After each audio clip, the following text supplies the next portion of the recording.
I always thought if my marriage ended, it would be with slammed doors or at least some screaming. Maybe shattered glass. Not applause. My birthday was always a quiet thing, close friends, good whiskey, a decent playlist, and my wife, Emily, at the center of it all, orchestrating the evening like the lead in some cozy indie movie. She was radiant that night, her red dress clung in all the right ways, and when she leaned in to whisper, "Happy birthday, babe," I caught the faintest trace of her favorite jasmine perfume. It tugged at something primal. Even after 10 years, she still knew how to make me feel like the only man in the room. The table was set for 10. Candles flickered, casting little golden halos over glasses of rose and half-drunk martinis.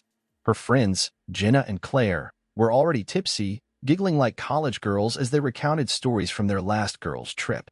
I smiled along, playing the role of the supportive husband who doesn't mind being the only man in the estrogen storm. But I noticed the looks. Jenna kept glancing at Emily, then at me, lips pursed in a way that said she knew something I didn't. Claire was quieter, nursing her third drink, her eyes lingering a second too long on my hands whenever I gestured. It was one of those nights where everything felt a little too perfect, like the kind of calm before something breaks. We had just finished the cake, chocolate ganache, my favorite, when Emily stood, glass in hand. Her smile widened, and the candles cast a soft glow against her cheekbones. "Okay," she said, tapping her glass with her ring. "I have a gift for my wonderful husband." I leaned back in my chair, curious. She had already given me a new watch that morning, sleek, minimalist, her taste, not mine, but I wore it anyway. "This one's a little unconventional," she said. There was a flicker in her eyes, nervous? Excited? I couldn't tell. And then she said it. "I think it's time we open the marriage." Silence. It hit the table like a dropped plate. No one moved. No one breathed. For a second, I thought I misheard her. But then the air shifted, and people chuckled. An awkward, hesitant ripple of claps went around the room. Even Jenna raised her glass and said, "Bold, babe." I smiled. Or at least I made my face do the thing that looked like smiling. Nodded. Took a slow sip of my drink. "Wow," I managed, keeping my tone light. "That's unexpected." Emily laughed, placing her hand on my shoulder. "Come on, you've joked about it before." "Have I?" "Sure. In the way guys say stupid things when they're watching movies, when the screen fills with bodies that are too beautiful to be real. But never like this. Not in public. Not sober." Across the table, Claire looked like she wanted to say something but held her tongue. Jenna was already on her phone, thumbs flying. Probably texting someone about the birthday bombshell. The rest of the evening carried on. People drank more. Laughed louder. I played along. But underneath my grin, my stomach twisted in knots. I watched Emily float from guest to guest, lips brushing cheeks, her laughter high and sweet. She looked free. Lighter. That night, after everyone left, we cleaned up together. Or rather, I cleaned, while she lounged on the couch, shoes kicked off, sipping the last of the champagne. "So," she asked, eyes gleaming, legs tucked under her. "So, you're serious?" She nodded. "I've been thinking about it for months. I want to explore, but with rules. Safety. Honesty. And what if I said no?" She shrugged. "Then I'd be disappointed, but I wouldn't push you. I want us to grow, not suffocate." "The worst part?" She said it like she was offering me a gift, like liberation wrapped in a red ribbon. I looked at her, really looked. Her soft skin, the way her dress slipped off one shoulder, the way her mouth still tasted like wine and birthday cake. I remembered the way she moaned my name just 3 nights ago when we fucked against the shower wall, steam rising like smoke around our bodies. But tonight, it was like I was watching her from the other side of the glass. "Okay," I said, almost whispering. Because what the hell else do you say when the woman you love hands you the match and smiles while the room catches fire? It's amazing how quickly something sacred becomes transactional. 3 days after Emily's birthday gift, I woke up to an empty bed and a note scribbled on hotel stationery left on my nightstand. "Taking the weekend to see where this freedom leads. Please don't hate me. I love you. B." Underneath the note sat the spa itinerary she'd printed last week, reservations for a mountain resort, a 3-day escape she'd originally booked for her and her girlfriends, Jenna and Claire. There was a handwritten line scrawled across it in her loopy cursive. "Sorry, cancel this for something more exciting. We'll go another time." The page crinkled slightly in my fist. More exciting. She traded lavender-scented facials and bubbly for, what? Sex with a stranger in a new zip code? An adventure she couldn't be bothered to explain? And I'd agreed to it. That word kept echoing in my head. Agreed. The silence of the house gnawed at me. No humming dishwasher. No footfalls. No teasing voice asking me where I put her favorite hoodie. Just the ghost of a life that, until last weekend, felt stable. I poured myself a cup of coffee and stared at the spa schedule again. Full itinerary. Double queen suite. Massages booked. Wine pairing dinner. It was all still reserved. A perfectly planned weekend. Wasted. Unless. Before I could talk myself out of it, I grabbed my phone and scrolled through my messages. Me. Jenna. Hey, you busy this weekend? Her response came almost immediately. Jenna. Not really. Emily canceled. Something about soul expansion and a man who hikes shirtless. Why? Me. The reservation's still good. You and Claire want to go? There was a pause, long enough for me to wonder if I just made a mistake. Then, Jenna. Wait, you're going to? Me. Why not? No reason to waste a good weekend, right? A beat passed. Jenna. This is either the best or worst idea ever. I'm in. Claire. In the group chat Jenna immediately created. Hold up. We're going. With him? Jenna. Claire. Don't pretend you don't want to. Claire. Fine. If he's bringing wine. Friday afternoon, I pulled up to the mountain resort in my black SUV, wheels crunching over gravel. The air smelled like pine needles and distance, clean, cool, untouched by what waited back in the city. I checked in and waited in the lodge, letting the fire's warmth thaw some of the frost growing inside me. They arrived a few hours later, tumbling out of Claire's convertible like some scene out of a rom-com, windblown, laughing, sunglasses oversized and egos barely smaller. Jenna wore yoga pants and a cropped hoodie that didn't quite cover the curve of her hips. Claire was dressed in wine-colored leggings and a low-cut tank top that clung to her like a dare. You weren't kidding, Claire said as she approached. This place is nice. Emily really downgraded if she gave this up for a sweaty Airbnb and a man who hikes shirtless. Jenna grinned. We come bearing Prosecco and bad decisions. I helped them with their bags, brushing hands unintentionally on purpose, the kind of touches you don't overthink but don't forget either. We settled into the suite, 2 beds, open floor plan, and a balcony view that stretched for miles. It smelled of cedar and fresh linens. That night, we hit the spa. Steam rooms first. The heat made everything slow and sticky. Jenna sat close, closer than needed. Her thigh grazed mine as she leaned back, eyes closed, a sly smile tugging at her lips. Emily never deserved you, you know, Claire said, voice low, soft from wine and warmth. Careful, I murmured. You're talking about your best friend. Ex-best friend, Jenna corrected. At least for the weekend. There was something about that moment, the 3 of us surrounded by rising steam, the scent of eucalyptus thick in the air, skin glistening, boundaries melting, that felt charged. Like some invisible thread had been pulled too tight and was about to snap. And it did. Later, back in the room, after too many glasses of champagne, Jenna sat on the edge of my bed, legs crossed, top unzipped just enough to blur the line between suggestion and invitation. Claire stood by the balcony, hair tumbling over one shoulder as she scrolled through a playlist. I always thought you were sexy, Jenna said, swirling her wine. Even when you were just Emily's guy. Claire didn't look up. We both did. The room stilled. The air shifted.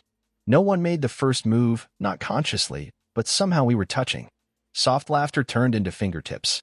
Fingertips turned into lips brushing against my neck, my jaw, my mouth. The tension unraveled like a dress sliding off a shoulder. No one said stop. We didn't cross the line. Not fully. But we walked right up to it, smiled at it, dared it to move. I took a few selfies with them, nothing explicit. Just hazy, wine-warm photos of 3 people tangled in candlelight. A toast. A laugh. A moment where I looked happier than I had in months. I didn't post them. Not yet. But I knew Emily would see them eventually. And I wanted her to. The next morning, I woke up to the sound of Claire humming. She was wrapped in a towel, barefoot on the hardwood floor, sipping from a mug she'd stolen from the lobby cafe. Her hair was still damp, clinging to her neck in those careless waves that always looked better on someone else's pillow. Morning, birthday boy, she said, voice husky from sleep or too much wine. It's not my birthday anymore, I muttered, rubbing my eyes. Jenna sat cross-legged on the bed beside me, still in her sleep shirt, thin cotton, practically translucent in the early light. One strap had fallen down her shoulder, and she made no effort to fix it. Her eyes flicked down to my bare chest, then slowly back up to meet mine. Well, she said, smirking. Then I guess we can stop pretending to behave. There was a moment, just a beat, where I let the weight of that sentence hang. The morning light painted golden lines across the room, slicing through us like a spotlight. Everything felt suspended. Time, morals, loyalty. I stood up, stretched, and walked to the balcony door. The air outside was crisp, pine-scented, electric. Somewhere in the valley, birds sang a melody completely unaware of the quiet chaos simmering in our suite. Jenna came up behind me, brushing past so close I felt the heat of her breath against my shoulder. "You're a lot quieter than I expected," she said, handing me a coffee. "Most guys would be bragging right now." I took a sip. Most guys haven't had their wife gift wrap her infidelity and call it empowerment. Claire walked over, still in that towel, still humming. "You know," she said, leaning on the balcony railing, "I used to think Emily had it all figured out. The perfect house, perfect husband, perfect body. But the longer I watched her, the more I realized she never knew what to do with it." "With what?" I asked. Claire tilted her head, her eyes tracing mine like she was deciding whether to go all in. "With you." I didn't say anything. I didn't have to. The air between us was thick again, heavy with things unsaid and things we were seconds from doing. We spent the afternoon at the spa. Facials, steam rooms, massages. Our bodies draped in white robes, floating from treatment to treatment like we were untethered from the rest of the world. In the sauna, things heated faster than I expected, literally and otherwise. The three of us sat shoulder to shoulder on the cedar bench, sweat beading down our skin. Jenna fanned herself with a folded towel. "I forgot how good this kind of sweat feels," she said, her hand brushing mine, casual but deliberate. Not gym sweat. Not, "I'm running late" sweat. Just indulgent. Claire chuckled, running a finger along her collarbone to catch a drip of sweat before it fell. "This place is turning me into a hedonist." I laughed, but I felt it too. That pull. That hum. The steam blurred the room, like we were ghosts in someone else's fantasy. When we got back to the suite, the champagne came out. Again. We sat on the bed, one bottle already gone, a second one sweating in the ice bucket. Jenna leaned into me, her leg over mine, her voice low and sultry. Claire sat on the other side, her hand resting innocently on my thigh. The air was thick with heat and suggestions. "Can I ask you something?" Jenna murmured. "Shoot." If she hadn't said anything about the open marriage, would you have wanted this? I looked between the two of them. Their faces. Their bodies. The way they looked at me like I wasn't just Emily's husband anymore. "I don't know," I said truthfully. "But now that I'm here, I'm not pretending I regret it." They moved in closer. It was all fingertips and feather-like kisses at first. Tension stretching taut across skin. Hands found places they shouldn't. Lips grazed necks. Breath hitched. I couldn't tell where one of them ended and the other began. And then we stopped. Just enough. Clothes still on, but barely. Kisses tasted like secrets. Fingers left trails like promises. Jenna whispered against my ear, "Don't worry. We're not the ones breaking vows. We're just living in the space your wife left empty." I didn't sleep much that night, not because I couldn't, but because I didn't want to. I watched Claire curl beside me, her lips parted, breathing slow. Jenna was sprawled at the foot of the bed like a satisfied cat. I wondered what Emily would say if she saw us now. No, I knew exactly what she'd say. She'd smile that tight, condescending smile. She'd call it retaliation, immaturity, proof that men couldn't handle emotional complexity. But I wasn't retaliating. I was exploring, just like she wanted. In the morning, I posted one photo to my story. Just a boomerang, Claire clinking her glass against mine in the hot tub. No faces. No context. Just steam, bubbles, and two champagne flutes glinting in the afternoon sun. I watched the view count rise. I didn't tag anyone, but I knew who would see it, and I knew what it would do. She came home with a glow. You know the kind, post-orgasmic, sun-drenched, freshly fucked by someone who wasn't me. She walked through the front door like she was floating, suitcase trailing behind her, sunglasses perched in her hair, and a new shade of lipstick I'd never seen before. Something red. Bold. Not Emily. "Oh," she said, seeing me in the kitchen. "You're home early." "Nope," I replied, sipping my coffee. "You're just late." She smiled. God, that smile. That rehearsed, radiant, pageant grin. I used to think it meant love. Now it looked like a mask she'd forgotten to take off. I leaned against the counter, arms crossed, studying her. "So, how was your weekend of exploration?" Emily dropped her keys into the ceramic bowl by the door, the one we bought on a trip to Charleston, back when we still held hands just to do it. It was refreshing, she said, stretching like a cat, rolling her shoulders. He was adventurous. She said it like she was offering a compliment, like she expected me to be proud. My jaw ticked. Glad to hear it. She walked toward me, fingers grazing the edge of the counter as she passed. I hope you used your time well too. I want this to feel balanced, you know? Balanced. As if she was managing an open marriage like a bank ledger. You don't want to know how I spent it? I asked. Emily arched a brow, playful. Should I? I tilted my head, watching her closely. Only if you think your best friends would keep a secret. That stopped her.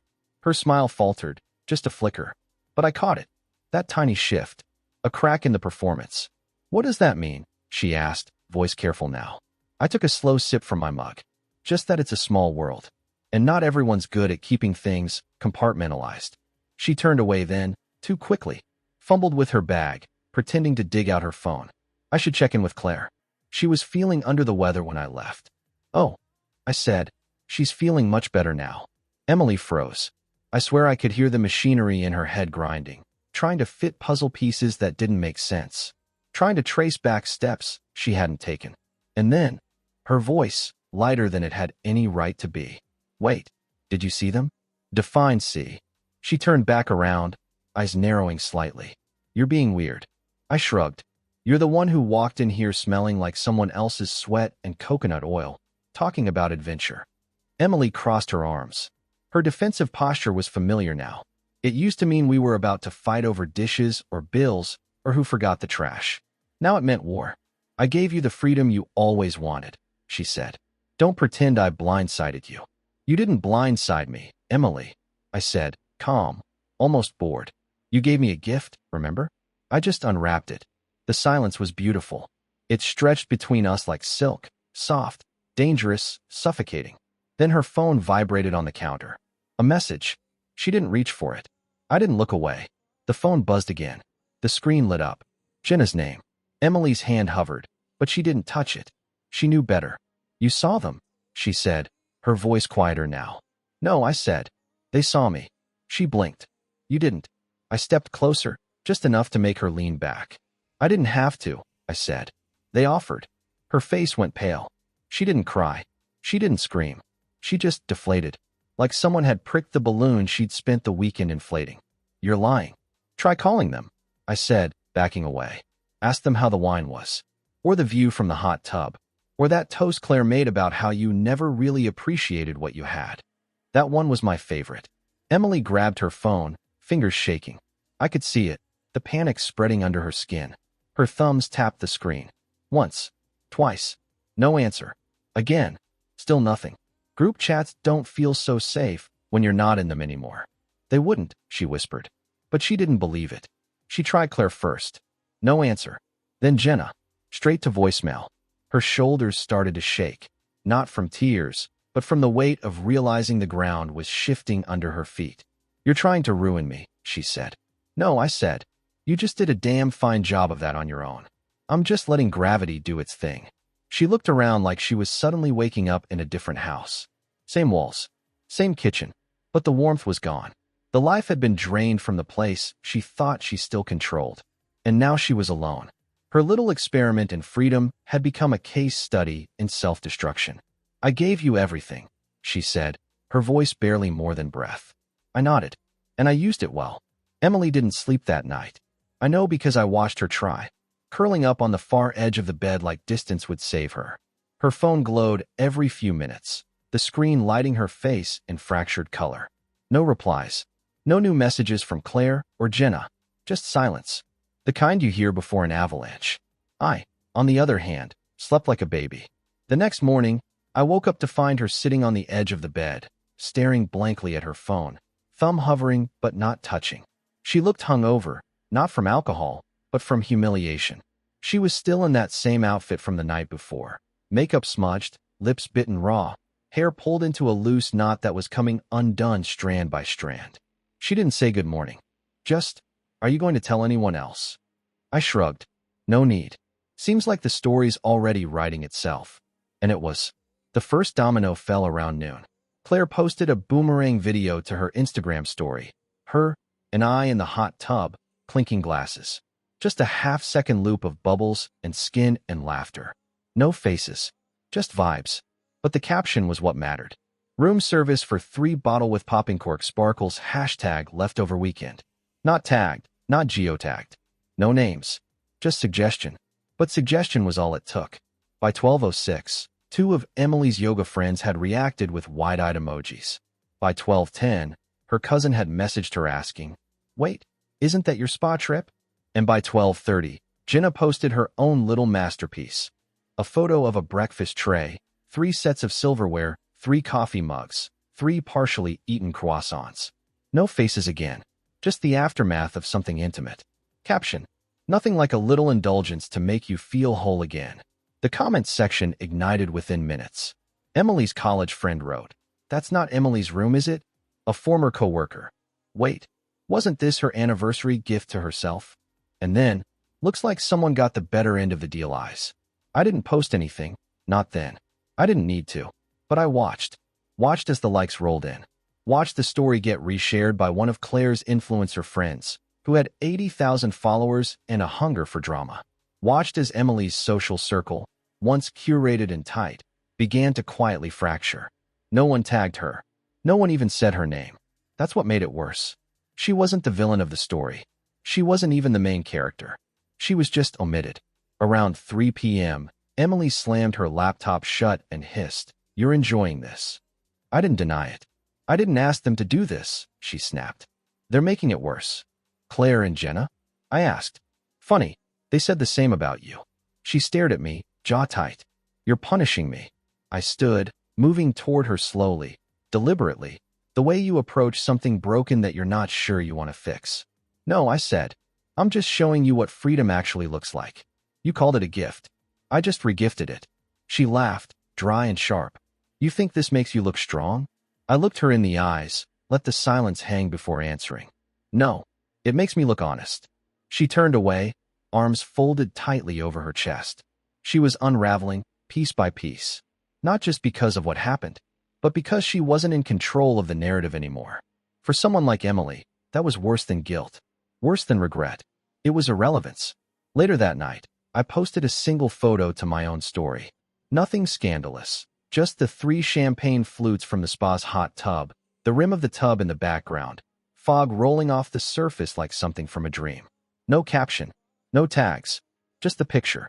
Within 10 minutes, I got a DM from a mutual friend. "Damn, heard things were rocky, but I didn't realize it was this kind of rocky." I didn't respond. Another message came through. This one from someone I barely remembered, a friend of a friend from our wedding guest list. "I always thought Emily was punching above her weight with you. Looks like she fumbled the bag." And then, "You single?" I didn't answer that one either. Emily saw it, though. Her face when she realized I'd joined the chorus, quietly, subtly, elegantly, was one I'll never forget. Not anger, not even heartbreak. Just the haunted look of someone realizing the doors she thought she could close behind her had been flung wide open. And everyone was watching. Emily was still pretending it was all fine. That was her specialty, grace under pressure. The kind of woman who could host a dinner party while on the verge of a breakdown and still pair the wine correctly. But the cracks were showing. She sat at the kitchen island that morning, laptop open, pretending to work. But every few minutes, I'd catch her glancing at her phone, then quickly flipping it face down like it had betrayed her. Again, I said nothing. I didn't have to. The silence between us had texture now, thick, cold, like wet wool. And underneath it, I could feel her unraveling one thread at a time. "You know," she said, finally, eyes still on her screen, "you made your point." I didn't look up. Did I? "You've embarrassed me. Made me look like a joke." "No," I said. "You did that the moment you raised your glass and said your husband's birthday present was permission to sleep around." She pushed her chair back with a scrape and stood up. "You think people don't know what you're doing? I'm counting on it." That shut her up. She left the house in a blazer and heels that afternoon. Hair done. Makeup tight. A version of herself she wore like armor. I knew where she was going before she told me. Claire's place. A truce meeting. Or at least an attempt at one. She was gone for 2 hours. When she came back, she didn't speak.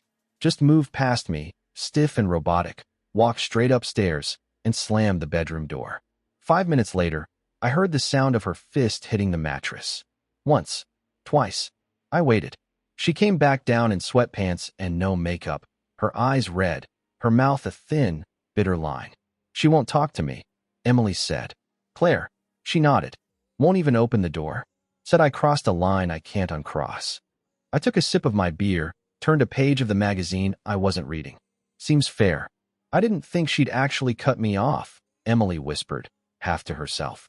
We've been friends since college. Maybe you should have considered that before you made her watch you justify cheating like it was a TED Talk. She flinched. Just slightly. But I saw it.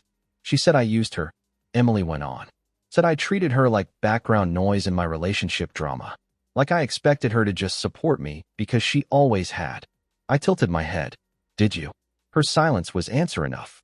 Then came the kicker. Her voice dropped, barely audible. Jenna blocked me. I didn't hide my smirk. Oof. That's the digital version of a divorce these days. Her phone buzzed. She didn't check it. They're talking, you know, she said. Without me. Like I'm the common ex. I stood up, leaned on the counter, arms crossed. Well, you did kind of date all of us, in your own twisted way. She laughed, short, bitter.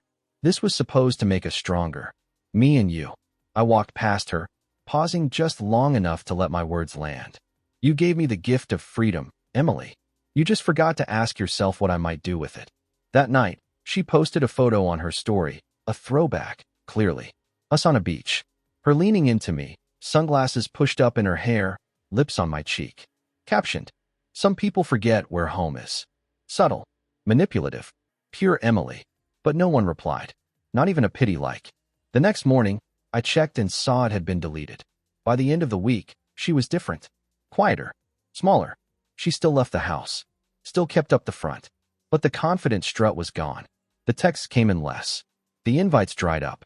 Her phone, once an extension of her ego, became a mirror she didn't want to look into.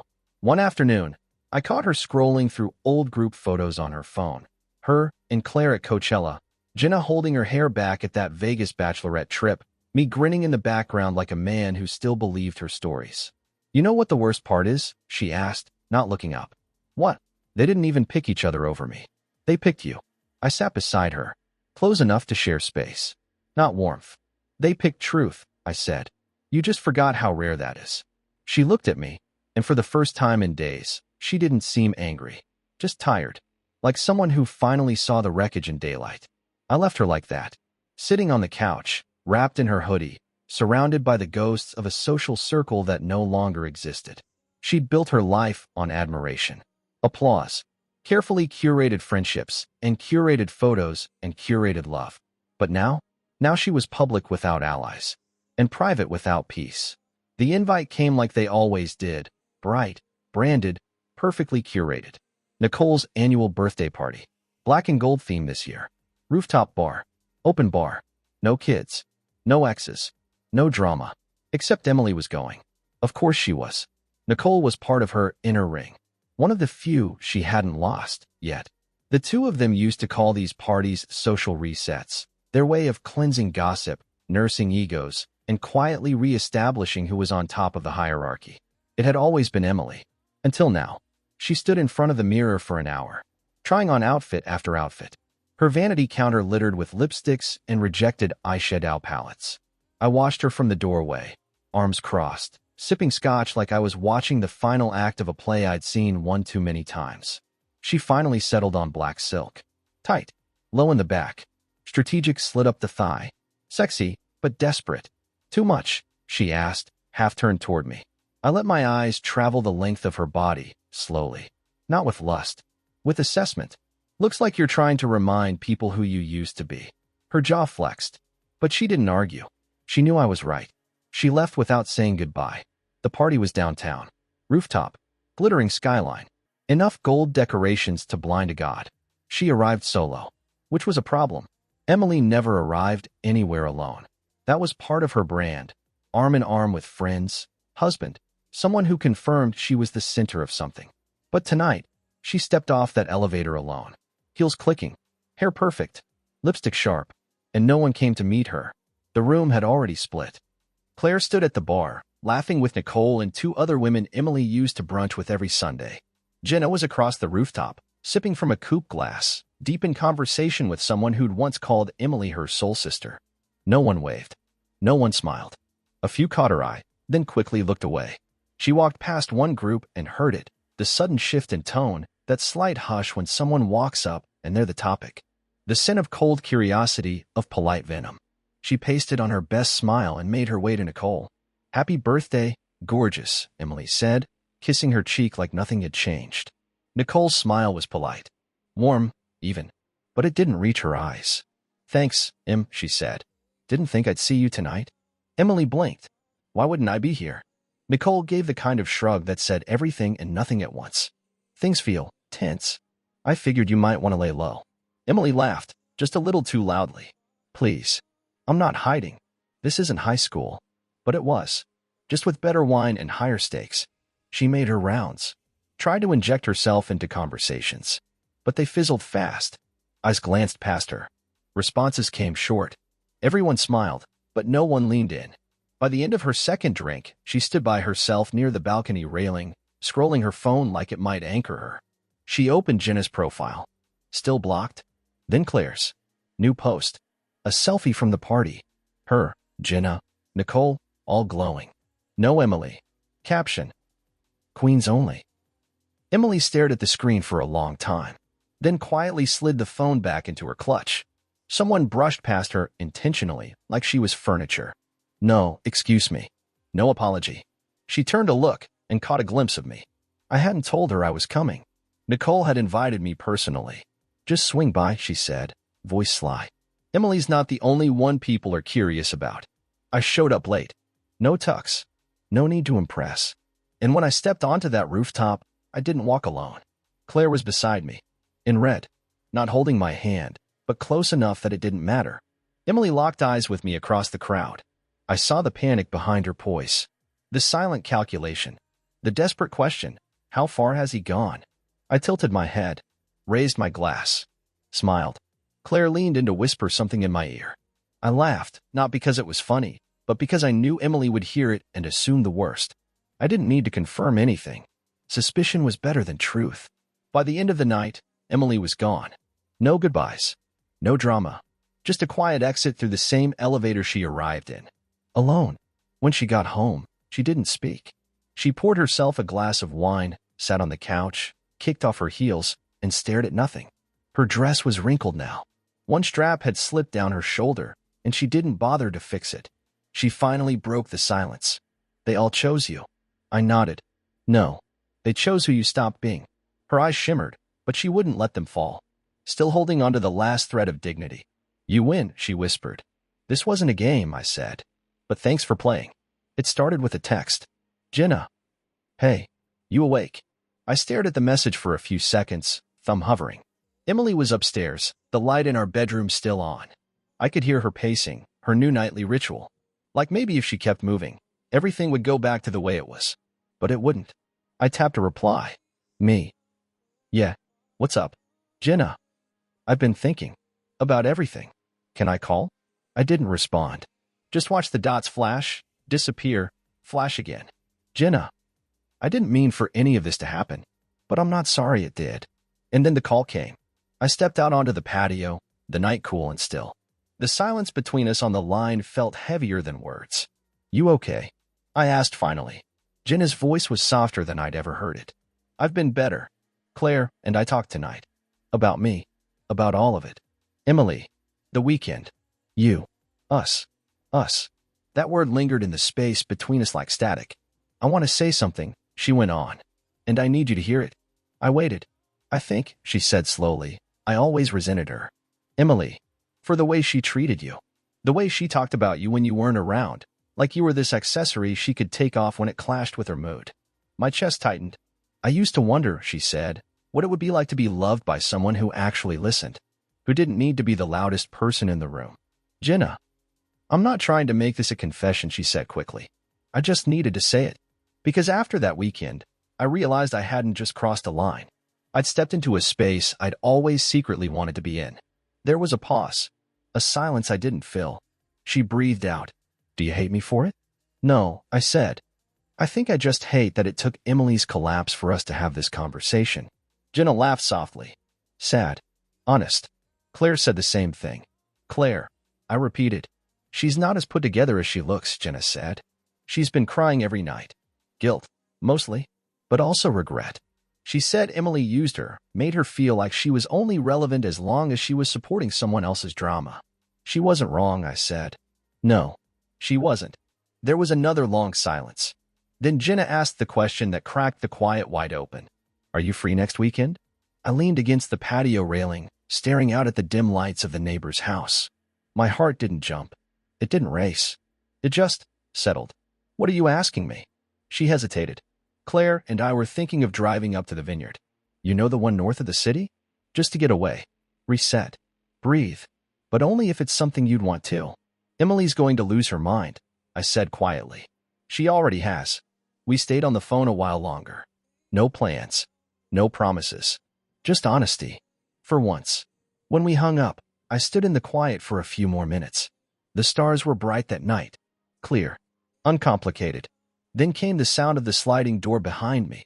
Emily. She stood barefoot, arms crossed over the hoodie she wore like armor now. Her hair was messy. Her eyes dull. You were on the phone, she said. I didn't reply. With her. Still nothing. She nodded slowly, jaw tight. She texted me. And she said she was sorry. That she never meant to hurt me. She looked away. Funny how none of you meant to hurt me, and yet. You started this, I said. You stood in front of a room full of people and announced our marriage was now open. You lit the match, Emily. We just stopped putting out the fire for you. She stepped closer. Not pleading. Not angry. Just exhausted. We could go back, she whispered. Pretend this never happened. Close the door again. Work on it. I'd even delete the app. Change my number. Anything. I didn't answer right away. Instead, I pulled out my phone. Scrolled to a photo I'd taken earlier that week but hadn't shared yet. Me and Claire at the vineyard. A quiet moment. The sun setting behind us. Her head on my shoulder. Our faces calm. Not happy. Not sad. Just okay. I held up the screen and turned it toward her. Emily stared. Said nothing. The look on her face wasn't anger. Or jealousy. It was finality. The realization that the door she cracked open could never be closed again. I didn't say anything as I walked past her, back into the house. Some gifts, once given, don't get returned. It came on a Tuesday. Gray sky. Light rain. The kind of day that makes everything feel slower, heavier. Her message wasn't short. Not rushed. Not typed in anger. It read like it had been drafted and rewritten a dozen times. I imagine she stared at the blinking cursor for hours before she hit send. Emily. I've been thinking. A lot. About what we were. What we broke. What we could still be. I know things got out of hand. That I got carried away trying to chase some version of myself I thought I lost. I know I hurt you. But I was hurting too. I just didn't know how to say it. You were always there. Solid. Consistent. Real. And I didn't appreciate it. I thought I wanted adventure. And maybe I did. But I didn't realize the cost. I miss you. The version of you that used to sneak up behind me while I was brushing my teeth. The way you'd kiss my shoulder and hum some stupid song. The version of us that didn't need anyone else in the room. Maybe we can fix this. Maybe it's not too late. Maybe you still love me. If there's anything left, please tell me. Please don't just disappear. Emily. I stared at the message for a long time. Not because I didn't know what to say, but because I didn't feel anything anymore. Not rage. Not grief. Just distance. The kind you can't measure in miles.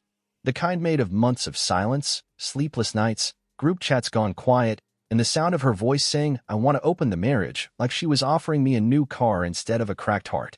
There was a time I would have read that message 10 times. Would have typed and deleted my response 20 more. Would have paced the kitchen. Called a friend. Searched for signs of sincerity between the lines. No? I just saved the image I already had queued up. It was from the weekend. Claire and I at the vineyard. The wind had caught her hair just right, whipping it across her cheek as she laughed, sun behind her, the color of the grapes behind us deep and rich like late summer. I had my arm around her waist, and for once, I wasn't performing for a camera. I was just there. No caption. No explanation. Just a picture. I hit send. Delivered. The 3 dots didn't appear. No reply came. But I saw the read notification a minute later. And that was enough. Claire came over that night. No dramatics. No declarations. Just a knock on the door, a bottle of wine, and a half-smile. "Was that the one you were saving?" she asked, nodding to the bottle. "Yeah," I said. "I figured we've earned it." She kicked off her boots and curled up on the couch beside me, close but not demanding. We didn't talk about Emily, or Jenna, or anything heavy. We just sat, sipped, let the silence be warm instead of sharp for once. Later, she rested her head on my shoulder and whispered, "You okay?" I nodded. "I think I am." That night, as I lay in bed, Claire asleep beside me, breathing soft and steady, I checked my phone one last time. Emily had taken down her Instagram profile picture. Her last post was gone. The woman who once lived online like it was oxygen had vanished into digital fog. I wasn't angry. I didn't gloat. I just turned off my phone, pulled the blanket up to my chest, and let myself drift into sleep, unburdened. Because this was the end of the story she started, and the beginning of the one I finally got to write for myself. The sky was the color of honey-dipped embers. Claire and I sat on the back patio, a chilled bottle of wine between us, 2 half-full glasses in our hands. She was barefoot, legs curled up beneath her in the outdoor love seat, her hair thrown into a loose bun that kept falling apart the way I secretly liked. She wore no makeup, just freckles and that kind of unguarded calm that people only carry when they've finally stopped pretending.